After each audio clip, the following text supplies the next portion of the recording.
మీ పిల్లలు ఫారెన్లో చదవాలనేది మీ కల? మీ కలను నిజం చేసే ఏకైక సంస్థ విదేశ్ కన్సల్ట్స్.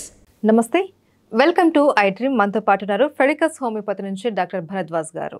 ఈరోజు వారితో మాట్లాడి కామన్గా చాలా మందికి కాన్స్టిపేషన్ వల్ల పైల్స్, ఫిషెస్, ఫిస్టులా అనే సమస్యలు వస్తూ ఉంటాయి. అయితే దీనికి హోమియోపతిలో ఎలాంటి ట్రీట్మెంట్ ఉంది అండ్ వీళ్ళు ఎలాంటి జాగ్రత్తలు తీసుకోవాలి, దీని గురించి సార్ని అడిగి తెలుసుకుందాం. నమస్తే సార్. నమస్తే అండి. సార్, ఈ మధ్య కాలంలో కాన్స్టిపేషన్ అనేది కామన్ ప్రాబ్లం అయిపోయింది. దీని ద్వారా చాలా మంది దాన్ని నెగ్లెక్ట్ చేయడం వల్ల ఈ పైల్స్, ఫిషెస్, ఫిస్టులాగా కన్వర్ట్ అయిపోతుంది. ఏంటి ఈ పైల్స్, ఫిషెస్, ఫిస్టులా అంటే ఏంటి? దీనికి మన హోమియోపతి ఎలాంటి సొల్యూషన్ ఇస్తుంది? సో మెయిన్గా జనాలు చేసే తప్పు ఏంటంటే యానల్ రీజన్లో ఏదో ఒక ప్రాబ్లం ఉంటుంది. ఓకే, పెయిన్ ఉండొచ్చు, బ్లీడింగ్ రావచ్చు, లేకపోతే బర్నింగ్ సెన్సేషన్ ఉండొచ్చు, లేకపోతే బయటికి ఏదన్నా కొంచెం వచ్చినట్టు కనిపించచ్చు, టచ్ చేస్తే పెయిన్ఫుల్గా ఉండొచ్చు, డిఫరెంట్ సిమ్టమ్స్ ఉంటాయన్నమాట. వీళ్ళు ఏం చేస్తారంటే ఫస్ట్ గూగుల్ ఓపెన్ చేస్తారు. గూగుల్ ఓపెన్ చేసి ఏదో 2 సిమ్టమ్లు కొడతారు, అది ఏదో డిసీజ్ అని వస్తుంది. సో పైల్స్ ఉండొచ్చు, ఫీజర్స్ ఉండొచ్చు, ఫిస్టులా ఉండొచ్చు, యానోరెక్టల్ యాబ్సెస్ అంటాం, ఏదన్నా ఉండొచ్చు. వీళ్ళు ఫస్ట్ ఏ డిసీజ్ వస్తారో వీళ్ళు ఆ డిసీజ్ అనుకొని దానికి ట్రీట్మెంట్ తీసుకుంటారన్నమాట. దీనికి తోడు ఇప్పుడు ఏంటంటే యూట్యూబ్లో ప్రతి ఒక్కరూ డాక్టర్లు అయిపోయినారు అనమాట. గూగుల్ ఓపెన్ చేసి 2 సిమ్టమ్లు నేర్చుకొని యూట్యూబ్లో ఈ వీడియోస్ పెడుతున్నారు. ఈ వీడియోలకి లక్షల వ్యూస్ వస్తున్నాయి, జనాలందరూ అవే చూస్తున్నారు. మాకు వచ్చే పేషెంట్స్ ఎలా ఉంటారంటే అక్కడ వాడికి పైల్స్ ఉంటుంది, వాడు ఇన్ని రోజులు ఫిషర్స్కి ట్రీట్మెంట్ తీసుకుంటూ ఉంటాడు. ఎక్కడి నుంచి తీసుకున్నామంటే, సార్ మా ఊర్లో పెద్ద డాక్టర్ ఉన్నాడు, ఆయన దగ్గరికి పోతే పైల్స్, ఎటువంటి పైల్స్ అన్నా సర్జరీ లేకుండా ట్రీట్మెంట్ చేస్తాడంటే అక్కడికి పోతారు. సో ఇక్కడ ఉండేది ఫిషర్స్, వాళ్ళు ట్రీట్మెంట్ చేసేది పైల్స్. లేకపోతే పైల్స్ ఉంటే ఫిషర్స్ ట్రీట్మెంట్ తీసుకుంటారు. యానోరెక్టల్ యాబ్సెస్ ఉంటే ఫిస్టులాగా ట్రీట్మెంట్ తీసుకుంటారు. ఇష్టం, వాళ్ళ ఇష్టం, ఏ ట్రీట్మెంట్ కావాలంటే ఆ ట్రీట్మెంట్ అనమాట. వీళ్ళకు తీసుకుంటూనే ఉంటారు, కొంచెం రిలీఫ్ వస్తుంది, మళ్ళీ తీసుకుంటారు. Over a period of time చిన్నగా ఉన్న పైల్స్ కానీ, చిన్నగా ఉన్న ఫిషర్స్ కానీ, చిన్నగా ఉన్న ఫిస్టులా కానీ, యానోరెక్టల్ యాబ్సెస్ కానీ పెద్దగా అయిపోయిన తర్వాత ఇంకా అందరూ చేతులు ఎత్తేసిన తర్వాత అప్పుడు మంచి డాక్టర్ దగ్గరికి వస్తారన్నమాట. వస్తే హిస్టరీ ఏంటంటే ఇది. సో అందుకు ఫస్ట్ జనాలు చేయాల్సింది ఏంటంటే గూగుల్, యూట్యూబ్లు చూడండి, కానీ వాటిని నమ్మకండి. సో డాక్టర్లను నమ్మండి, మంచి క్వాలిఫైడ్ డాక్టర్ దగ్గరికి వెళ్ళి ట్రీట్మెంట్ అనేది తీసుకోవాలి. నెక్స్ట్ మీరు అడిగిన క్వశ్చన్ కంటే సింపుల్గా చెప్పాలంటే పైల్స్ అంటే ఏంటంటే మనకు బాడీలో వీన్స్, ఆర్టరీస్ అని ఉంటాయి కదా. వీన్స్ అంటే చెడు రక్తం తీసుకొని పోతాయి అంటాం, ఆర్టరీస్ అంటే మంచి రక్తం. మన యానల్ కెనాల్లో కూడా వీన్స్ ఉంటాయన్నమాట, అంటే చెడు రక్తం తీసుకొని పోయి ఇవి ఏమవుతుందంటే ఎన్లార్జ్ అయిపోతాయి. ఎప్పుడైతే ఎన్లార్జ్ అయిపోతాయో సో అవి బయటకు వస్తాయి అన్నమాట. దీంట్లో 2 రకాలుగా ఉంటాయి. ఇంటర్నల్ పైల్స్, ఆ యానల్ కెనాల్లో లోపల ఉన్నవి ఇంటర్నల్ పైల్స్ అంటాం అనమాట. ఈ పైల్స్ని ఎలా గుర్తుపెట్టాలంటే సింపుల్, మీకు బ్లీడింగ్ అవుతుంది కానీ పెయిన్ ఉండదు, చుక్కలు పడుతుంది, అప్పుడు ఇంటర్నల్ పైల్స్ అంటాం అనమాట. ఎప్పుడైతే బ్లీడింగ్ అవుతుంది, బాగా పెయిన్ఫుల్గా ఉంటుంది, బయటికి టచ్ అవుతుంది అనుకోండి, దాన్ని ఎక్స్టర్నల్ పైల్స్ అంటాం అనమాట. సో ఇది పైల్స్. నెక్స్ట్ ఫిషర్ వచ్చేటప్పటికి ఏమవుతుందంటే మోషన్ పోయే టైంలో సివియర్ పెయిన్ వస్తుంది. మోషన్ పోయిన తర్వాత చాలాసేపు వరకు పెయిన్ ఉంటుంది, మోషన్ పైన స్ట్రీక్స్ ఆఫ్ బ్లడ్ ఉంటుంది అనమాట. అది మనం ఫిషర్ కింద అనుకోవాలి. సో నెక్స్ట్ ఫిస్టులా అంటే ఏంటి? బ్లైండ్ ట్రాక్ట్ అనమాట. ఒకసారి ఫిస్టులా ఏమవుతుందంటే మీ యానల్ కెనాల్ పక్కన ఉన్న స్కిన్ పైన ఓపెనింగ్ వస్తుంది. ఆ స్కిన్లోంచి మీకు బ్లడ్ రావడము, పస్సు రావడము, మోషన్ అనేది యానల్ కెనాల్లోంచి రాకుండా పక్కన నుంచి రావడము, ఇదంతా వస్తే దాన్ని ఫిస్టులా అంటాం అనమాట.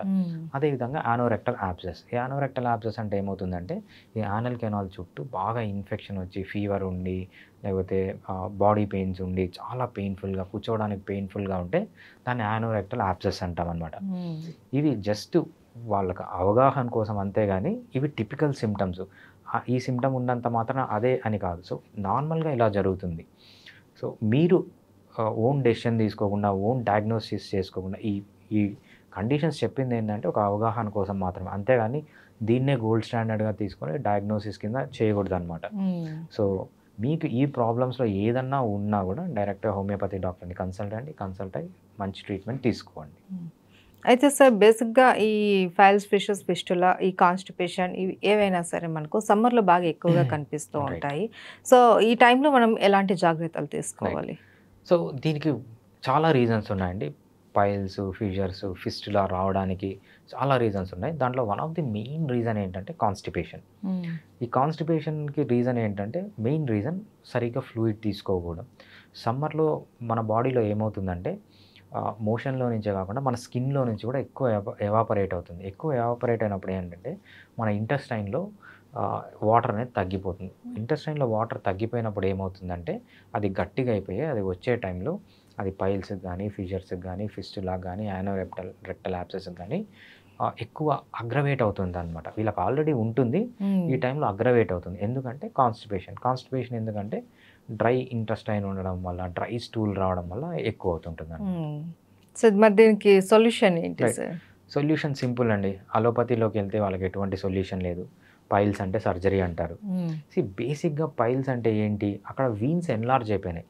ఎన్లార్జ్ అయిన వీన్స్ని కట్ చేస్తారు, మళ్ళీ వేరే వీన్స్ ఎన్లార్జ్ అవుతాయి కదా. కానీ హోమియోపతిలో ఎలా ఉంటుందంటే పైల్స్ ట్రీట్మెంటు ఏదైతే వీన్స్ ఎన్లార్జ్ అయ్యే టెండెన్సీ ఉంటుంది. ఒక నార్మల్ పర్సన్లో వీన్స్ ఎందుకు ఎన్లార్జ్ కావట్లేదు, ఒక పైల్స్ ఉన్న పర్సన్లో ఎందుకు ఎన్లార్జ్ అవుతున్నాయి అంటే ఆ వీన్స్ వాల్స్లోనే డిఫెక్ట్ ఉంటుంది అనమాట. దాని ఎలాస్టిసిటీ పోతుంది. ఆ ఎలాస్టిసిటీ పెంచడానికి హోమియోపతిలో మెడిసిన్స్ ఉన్నాయి. హోమియోపతిలో జస్ట్ పైల్స్ వస్తే కట్ చేసి పడేయడం కాదు. ఏదైతే ఆ ఎలాస్టిసిటీ పోతుందో ఆ ఎలాస్టిసిటీని మళ్ళీ తెప్పించి పైల్స్ న్యాచురల్గానే క్యూర్ చేస్తుంది అనమాట హోమియోపతి. అది first stage, first degree, second డిగ్రీలో. థర్డ్ డిగ్రీలో 50% ఛాన్స్ ఉంటుంది. ఫోర్త్ డిగ్రీలో ఏంటంటే ఛాన్స్ తక్కువగా ఉంటుంది, అప్పుడు సర్జరీకి వెళ్ళమంటాం. అది ఒక హోమియోపతి డాక్టర్ దగ్గరికి వచ్చి చూపించుకుంటేనే తెలుస్తుంది. ఏదైనా కూడా వితౌట్ సింగిల్ సైడ్ ఎఫెక్ట్, ఒక్క సైడ్ ఎఫెక్ట్ కూడా లేకుండా కంప్లీట్గా క్యూర్ చేసుకోవడం. అంటే ఆ వీన్స్ను మళ్ళీ ఎలాస్టిసిటీ తెచ్చి నార్మల్ పర్సన్ వీన్స్ ఎలా ఉంటాయో అలా వీన్స్ మనం పైల్స్లో చేయొచ్చు. ఇంకా ఫిషర్స్కి వచ్చేటప్పుడు ఏమవుతుందంటే క్రానిక్ ఇన్ఫెక్షన్, అక్కడ ఇన్ఫెక్ట్ అయిపోతుంది అనమాట. అక్కడ ఇన్ఫెక్ట్ అయితే ఏంటి, అలోపతి వాళ్ళు ఏం చేస్తారు, యాంటీబయాటిక్ ఇస్తారు, లేకపోతే ఆ ఇన్ఫెక్షన్ని కట్ చేసి తీసేస్తారు. కట్ చేసినప్పుడు యానల్ కెనాల్లో మనకు ఒక రింగ్ లాంటి మజిల్ ఉంటుంది, అది కట్ అయిందంటే వీళ్ళకి యానల్ ఇన్కాంటినెన్స్ వస్తుంది, స్టూల్ ఇన్కాంటినెన్స్.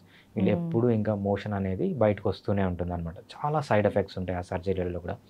సర్జరీ చాలా పెయిన్ఫుల్, చేసినా కూడా మళ్ళీ వస్తుంది. ఇవన్నీ లేకుండా హోమియోపతిలో యానల్ ఫిషర్స్కి, ఎస్పెషల్లీ ఫిషర్స్కి ఇమ్మీడియట్గా పెయిన్ తగ్గించుకోవచ్చు. సర్జరీకి పోస్ట్ చేసిన ఒక పేషెంట్ మన దగ్గర లాస్ట్ వీకే వచ్చారు. సో మన యూట్యూబ్లో రివ్యూ కూడా ఉంది, చూడొచ్చు. ఆ పేషెంట్ ఏంటంటే చాలా సివియర్ పెయిన్తో వచ్చాడు. ఒక మెడిసిన్ ఇచ్చాను, వెళ్ళిపోయాడు పేషెంట్. వెళ్ళిపోయిన తర్వాత పేషెంట్, సార్ నాకు ఇంకా పెయిన్ పెరిగిపోతుంది అన్నాడు. నేను ఒక ఆనోస్కోపీ చేయించుకొని రా అన్నాడు. ఆనోస్కోపీ చేయించుకునేటప్పుడు ఆ డాక్టర్ ఏం చెప్పాడంటే నీకు ఇమ్మీడియట్గా సర్జరీ చేయాల్సిందే అన్నాడు అనమాట. సో ఆ పేషెంట్ మళ్ళీ ఆ రిపోర్ట్ పట్టుకొని మా దగ్గరికి వచ్చాడు. రిపోర్ట్ పట్టుకొని వచ్చిన తర్వాత హోమియోపతి మెడిసిన్ ఇస్తే వితిన్ 1 డే మొత్తం తగ్గిపోయింది, పెయిన్ అంతా తగ్గిపోయింది. సర్జరీ వరకు పోకుండా ఆ పేషెంట్ని కాపాడామన్నమాట. సో ఇవన్నీ వితౌట్ సైడ్ ఎఫెక్ట్, ఒక్క సైడ్ ఎఫెక్ట్ కూడా లేకుండా మనం యానల్ ఫిషర్ని ఈజీగా ట్రీట్ చేయొచ్చు. అది క్రానిక్ అయినా అక్యూట్ అయినా హోమియోపతిలో. నెక్స్ట్ యానోరెక్టల్ యాబ్సెస్ అంటే యాబ్సెస్ ఫామ్ అవుతుంది, పెయిన్ఫుల్గా ఉంటుంది. అలోపతి వాళ్ళు ఏం చేస్తారు, ఒక చిన్న సర్జరీ చేసి దాన్ని బయటికి తీసేసి అక్కడ యాంటీబయాటిక్స్ ఇస్తారనమాట. ఇలా చేసినప్పుడు ఏమవుతుందంటే అది యానల్ ఫిస్టులాగా మారుతుంది. సో యానోరెక్టల్ యాబ్సెస్ ఫిస్టులాగా మారుతుంది. హోమియోపతిలో సర్జరీ వరకు పోకుండా ఏంటంటే యానోరెక్టల్ యాబ్సెస్ని బాగా క్లియర్ చేయొచ్చు. ఎప్పుడైతే క్లియర్ చేస్తామో అది ట్రాక్ట్ ఫామ్ కాకుండా ఫిస్టులా లాగా కన్వర్ట్ కాదనమాట. ఆల్రెడీ ఇదంతా ఏంటి, even without single side effect, pain ఇమ్మీడియట్గా తగ్గిపోతుంది, సైడ్ ఎఫెక్ట్ లేకుండా అబ్జర్వ్ అయిపోతుంది అనమాట. నెక్స్ట్ ఏంటంటే ఫిస్టులా. ఎప్పుడైతే మీకు ఫిస్టులా లాగా కన్వర్ట్ అవుతుందో, మా దగ్గరకు వచ్చే పేషెంట్స్ ఎలా ఉంటారంటే ఫిస్టులా వాళ్ళు, సార్ నాకు 10 years నుంచి ఫిస్టులా ఉంది, 15 years నుంచి ఫిస్టులా ఉంది, ముందు ఒకటే ఉండేది, ఇప్పుడు 4-5 ఓపెనింగ్స్ వచ్చాయి, ఏం చేయాలో అర్థం కాక వచ్చాం అంటారు. ఆ కేసులో కూడా ఏంటంటే ఆ కేసులో వాళ్ళకి ఏంటంటే సర్జరీ చేసి మొత్తం లోపలంతా ఓపెన్ చేసి దాన్ని కుట్లేసి పెడతారనమాట. 2-3 నెలలు బాగానే ఉంటుంది, మళ్ళీ 3వ నెల నుంచి మళ్ళీ నార్మలే, మళ్ళీ ఫిస్టులా స్టార్ట్ అవుతుంది. హోమియోపతిలో ఈవెన్ వితౌట్ సర్జరీ ఫిస్టులా కూడా చాలా ఎఫెక్టివ్గా ట్రీట్మెంట్ చేసుకోవచ్చు. మన దగ్గర హండ్రెడ్స్ ఆఫ్ కేసెస్ ఉన్నాయి, ఫిస్టులా కేసెస్ 10 years నుంచి 15 years నుంచి ట్రీట్ కానీ మన దగ్గర ఎక్సలెంట్గా క్లియర్ అయ్యారనమాట. హోమియోపతి అనేది వితౌట్ సైడ్ ఎఫెక్ట్, పైల్స్లో కానీ, ఫిషర్స్లో కానీ, ఫిస్టులాలో కానీ, యానోరెక్టల్ యాబ్సెస్లో కానీ చాలా ఎక్కువ స్కోప్ ఉంటుంది హోమియోపతికి, even without single side effect. Okay. So ఈ ఫైల్స్ ఫిషర్ ఫిస్టులాకి మనం ఒకవేళ సర్జరీ చేయించుకున్నా కూడా మళ్ళీ అవి రిపీట్ అయ్యే ఛాన్సెస్ కూడా ఎక్కువగా ఉన్నాయి కాబట్టి హోమియోపతి వచ్చేసి ద బెస్ట్ ట్రీట్మెంట్ అండి. Right. Right, okay, thank you so much. Thanks అండి.